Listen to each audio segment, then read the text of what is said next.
Oke, kembali lagi di video part 2 sekarang. Setelah part 1 tadi kita sudah mencari file SHP lalu mengkonversinya menjadi objek-objek tersebut ke GeoJSON. Nah, di step kedua ini atau di part video kedua ini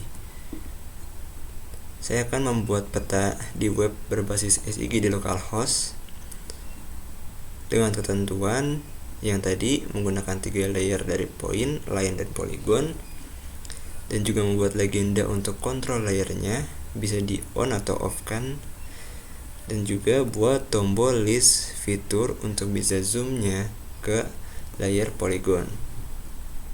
Dan sekaligus juga di video ini saya akan melanjutkan ke step 3, yaitu publish web yang dibuat tadi pada web hosting mana saja, boleh yang gratis atau yang berbayar. Sementara web hosting yang saya gunakan adalah Netlify. Oke, langsung saja kita buka aplikasinya, Visual Studio Code.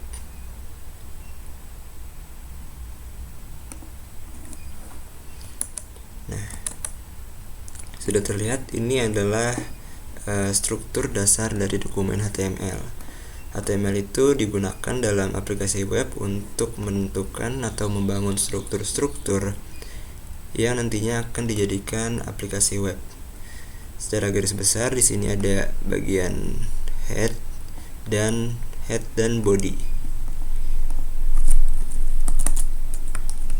Ini ada salah ya. Ini harusnya head. Nah, ini pembuka head, ini penutup head, ini pembuka body, dan ini penutup body. Selain selain file HTML ini, ada juga pendukung-pendukung lainnya. Ini data yang di step 1 tadi yang sudah kita konversi dari file SHP ke file GeoJSON. Terus juga ini ada CSS ya untuk membangun tampilan yang menarik, dan juga JavaScript.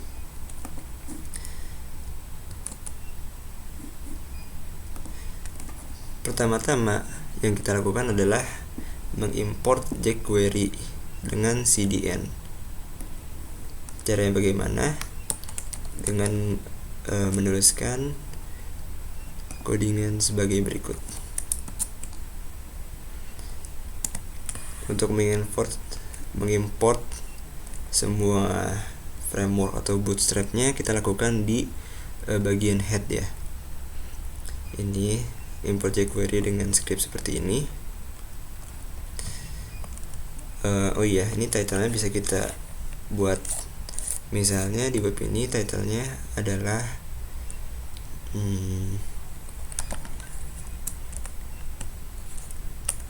UAS SIG seperti ini. Dan kalau kita lihat di browsernya seperti ini.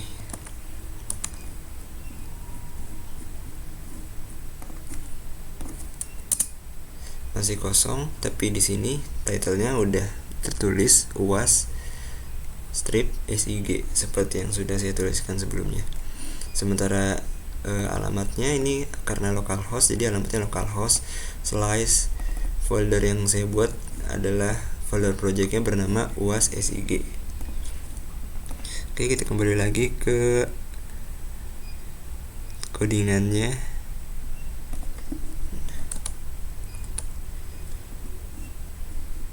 Setelah mengimport jQuery dengan CDN, selanjutnya adalah mengimport bootstrap CSS.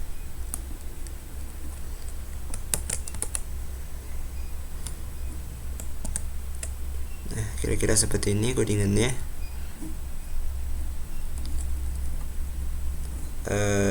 Link referensi ini bisa dibuka di dokumentasi di Bootstrap ya, dokumentasi CSS Bootstrap, dan itu juga terbuka untuk umum, jadi semua orang bisa mengakses link tersebut. Tinggal copy lalu paste di project masing-masing sehingga Bootstrap CSS-nya bisa digunakan.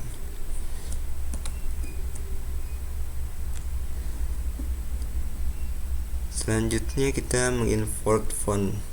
Font yang saya gunakan adalah font Awesome V6 dengan CDN juga.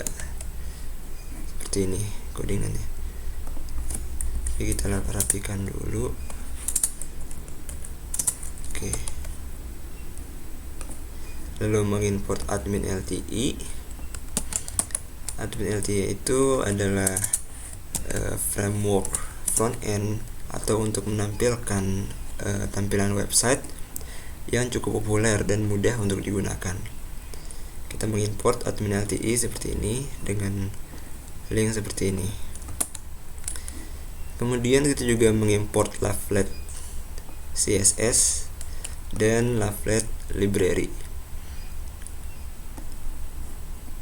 supaya kita bisa menggunakan Ajax yang dimana yang dikirim adalah file GeoJSON. Kita menggunakan Lovelet. Ini untuk CSS-nya dan ini untuk CSS-nya dan ini untuk library-nya.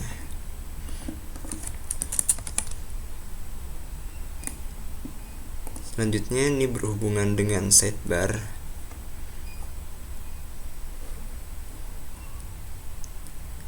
Dalam CSS itu kita bisa mengatur gaya tampilan supaya lebih menarik. Contohnya sidebar kita bisa ubah-ubah juga stylenya. Nah, kira-kira itu untuk yang diupload yang ditulis di bagian head dari HTML-nya, yang berisi file-file atau library-library yang akan dibutuhkan di body nanti. Nah, sekarang kita mulai masuk ke bodinya.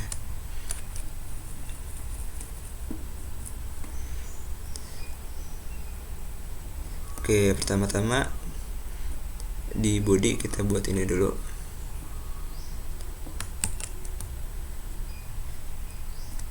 Buat aside-nya ya, sekaligus untuk membuat sidebar juga.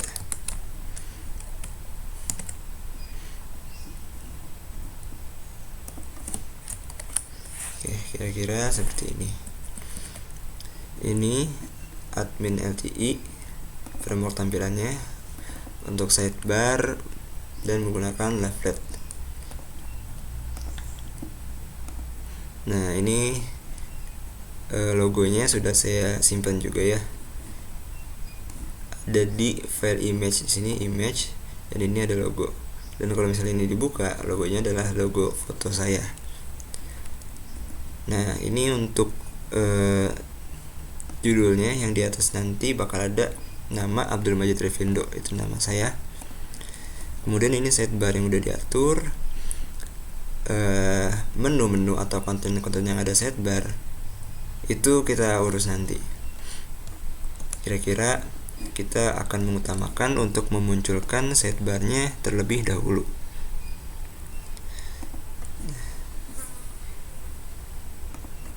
Bisa kita lihat ini contohnya. Sebentar.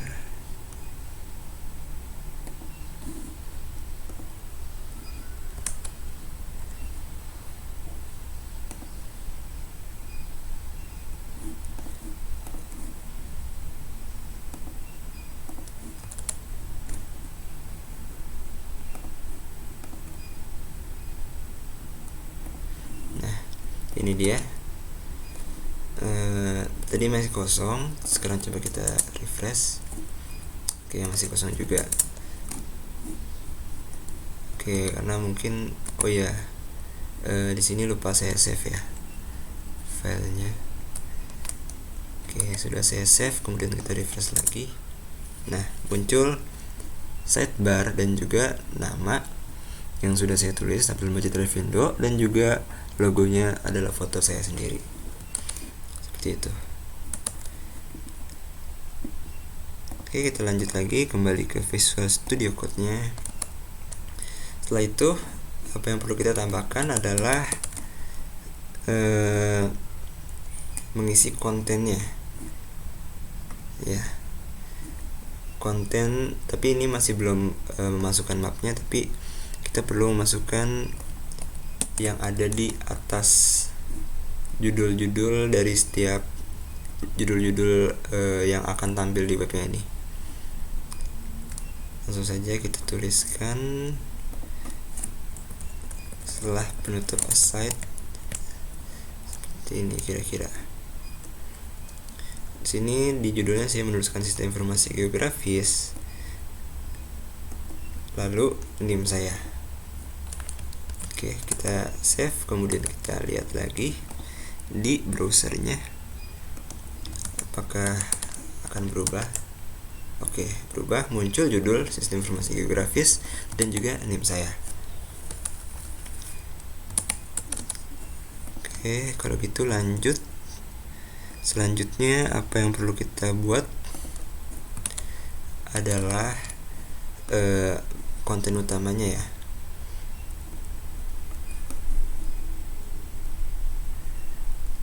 Oke, kita buat seperti ini.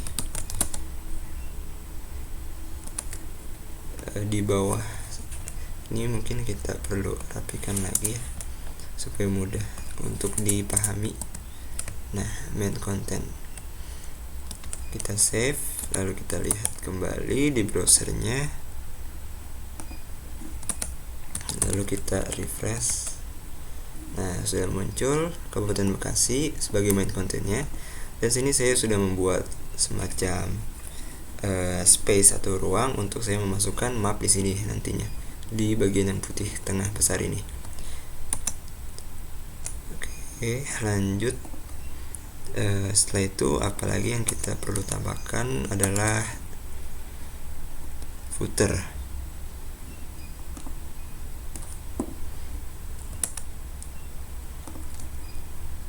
Dengan menuliskan codingan seperti ini ya teman-teman. Ini tadi konten wrapper juga sampai sini saja. Selanjutnya main footer ini.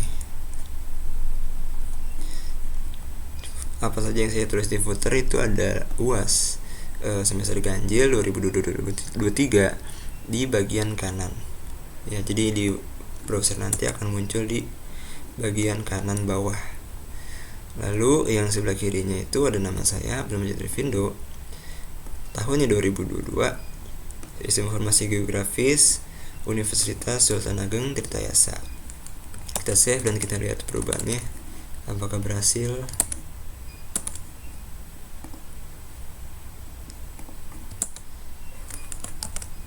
Nah, sudah muncul footernya seperti ini.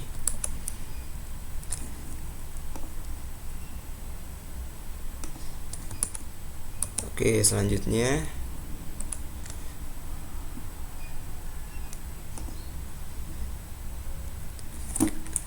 setelah itu sudah judul sudah ada dan juga footer sudah ada dan tempat untuk kita menaruh map juga sudah ada. Yang kita lakukan selanjutnya adalah menempatkan map ya ke dalam tempat atau ruang yang sudah saya sediakan tadi ya.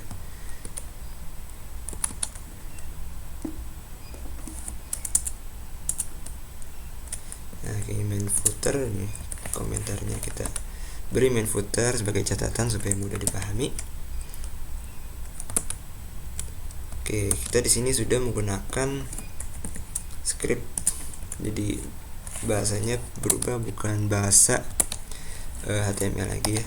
Sebenarnya bahasa HTML cuman perlu diinisialisasikan seperti ini.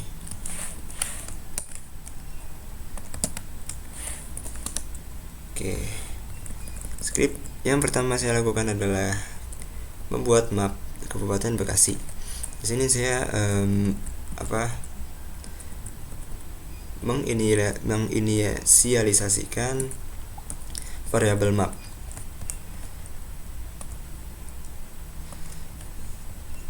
Nah, ini lalu lmap sebagai nama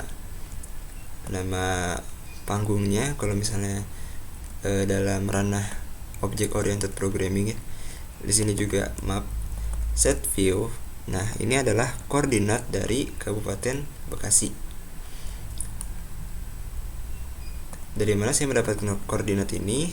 Saya mendapatkannya dari web. Nama webnya itu adalah geojson.io. Oke, bisa saya tampilkan ini websitenya.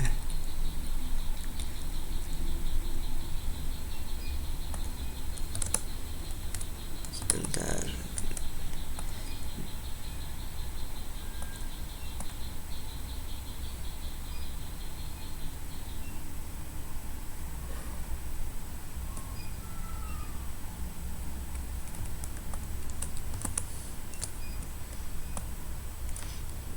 Kita cari dulu titik Bekasinya.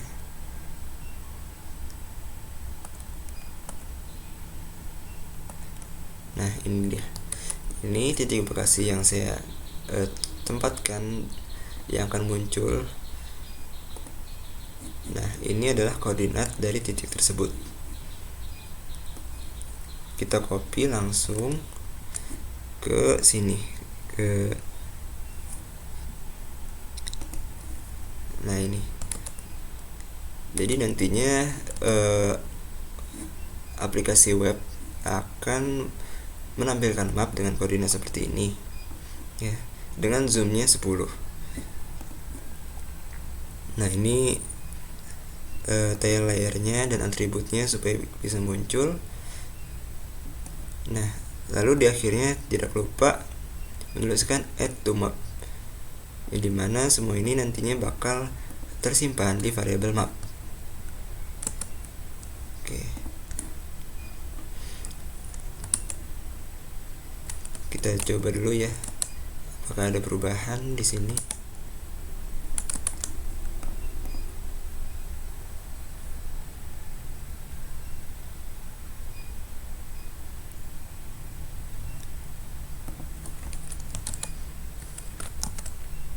Nah, sudah muncul mapnya. Dengan secara otomatis juga akan menunjukkan map di bagian Kabupaten Bekasi, titik yang sudah saya tentukan tadi. Nah, kita bisa geser-geser ini mapnya, dan juga kita bisa zoom in dan zoom out. Bisa pakai scroll pada mouse atau juga menggunakan tombol ini. Oke, sudah muncul mapnya. Nah, ini kita kenapa bisa begini, karena teknologi ya yang kita gunakan adalah Lovelit dan juga OpenStreetMap sebagai kontributornya.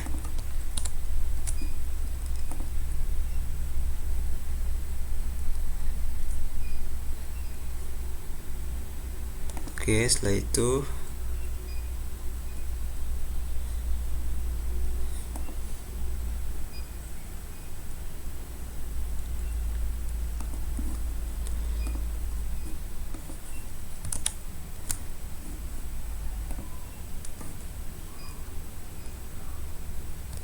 setelah itu lanjut. Setelah memasukkan map, selanjutnya kita memasukkan file GeoJSON yang kita udah konversi dari SAP Kabupaten Bekasi pada part 1. Ya, cara menjambakkan GeoJSON-nya di sini kita menggunakan teknologi Ajax.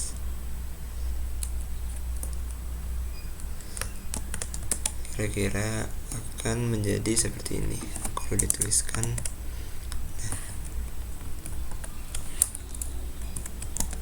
Nah, ini.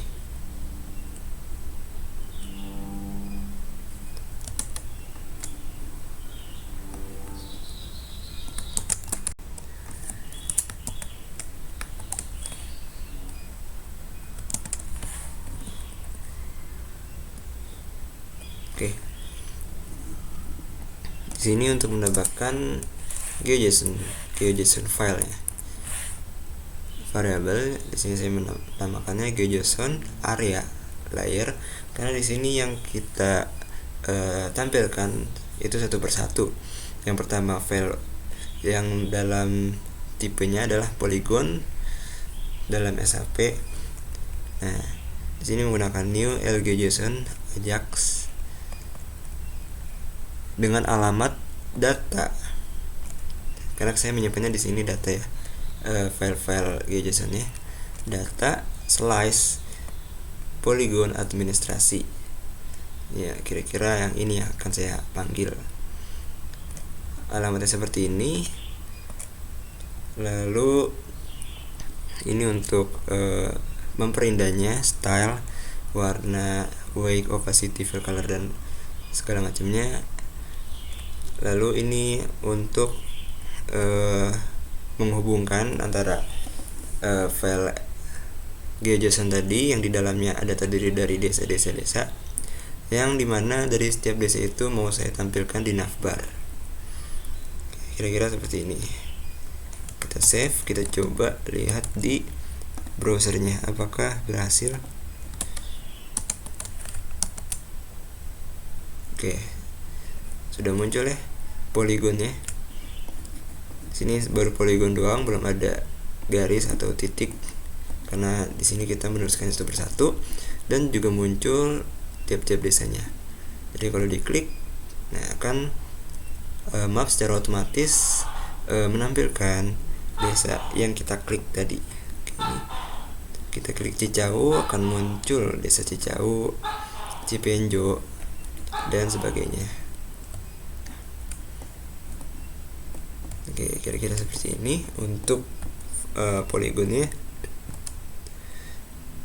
Kemudian kita lanjut memasukkan line, objek line. Kita menambahkan lagi berarti add GeoJSON file seperti ini. Yang ini namanya saya menamakan GeoJSON line .layer. Sama cara memanggilnya menggunakan Ajax juga, dengan folder data dan nama filenya adalah garis underscore administrasi. Ini untuk stylenya, dan cukup sampai sini saja karena dalam line ini tidak perlu saya tampilkan di navbar, di sidebar, karena sidebar itu terdiri dari desa-desa yang ada di file polygon administrasi. Jadi untuk yang garis administrasi cukup sampai stylenya saja, tidak perlu ditampilkan di navbar. Oke, kira-kira seperti itu. Kita lihat di browser.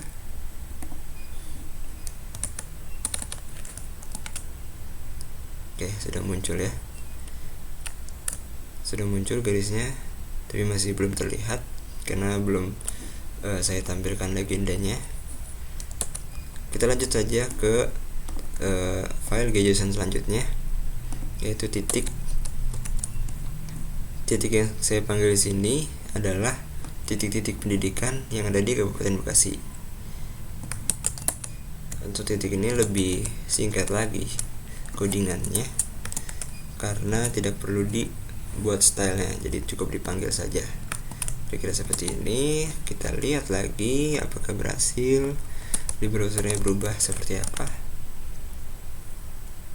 Nah, muncul seperti ini, titik-titik yang ada, titik-titik pendidikan yang ada di Kabupaten Bekasi.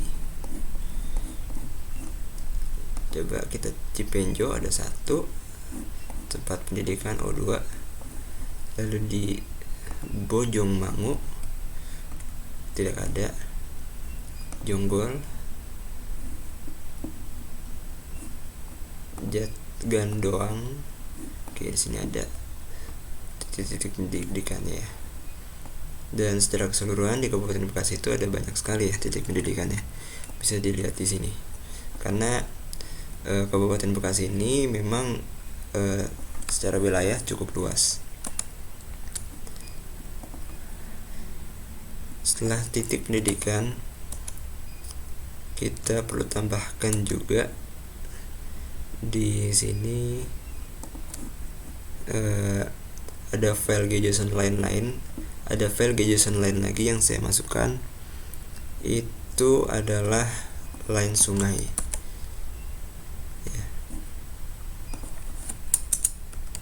tuliskan seperti ini. Nah, nama variabelnya kejusan sungai layer, cara manggilnya sama, stylenya, dan its fitur ya. Add to map. Oh ya, setiap memasukkan file kejusan di codingan selalu harus tambahkan add to map supaya tersimpan di variabel map yang sudah saya bikin di atas tadi. Oke, kita lihat lagi hasilnya.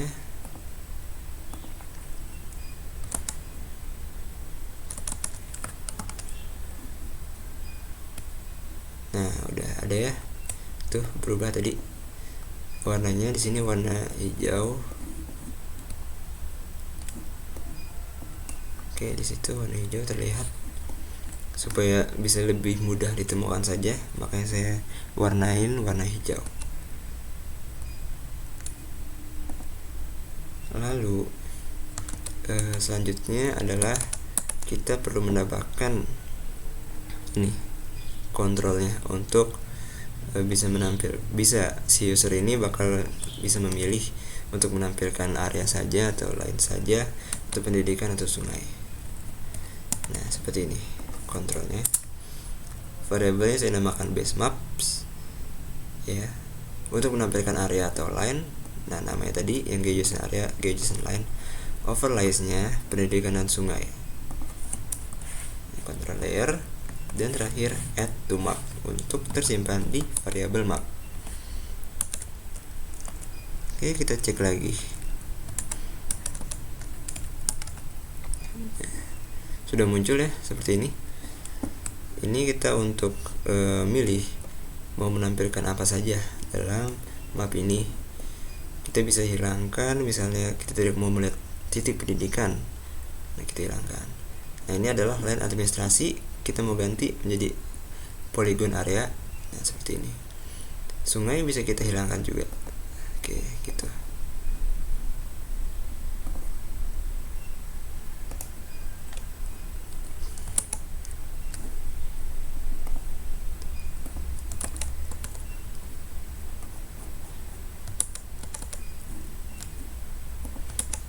Oke, kira-kira sudah selesai ya. Cukup segini saja sepertinya codingannya.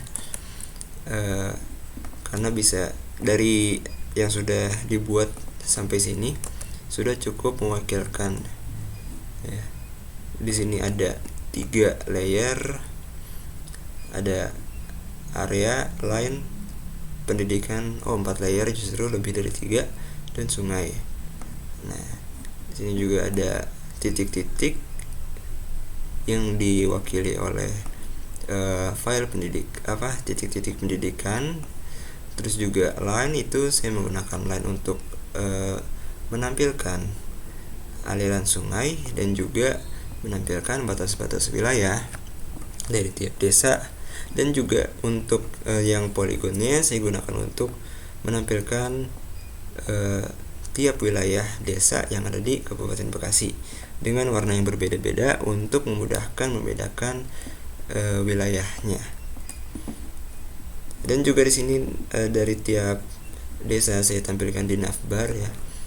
Jadi pengguna bisa lebih mudah untuk mencari di Bekasi ada di Kabupaten Bekasi ada desa apa saja dan lokasinya di mana. Oke, kayak gitu.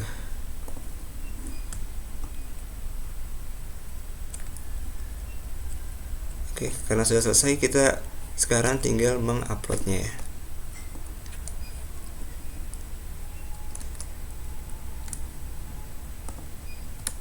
Untuk menguploadnya saya menggunakan di sini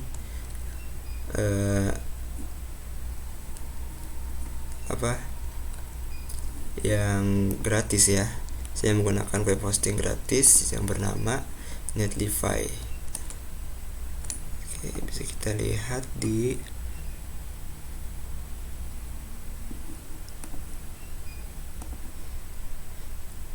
nah, ini dia Netlify. Jadi di cara menggunakannya, pertama saya harus mengupload file dan codingan. Tadi barusan sudah saya upload ke GitHub saya.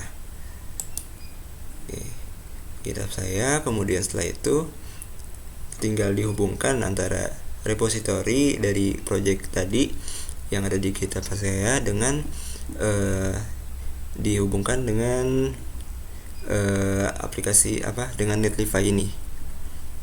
Nah, ini site deploy in progress, artinya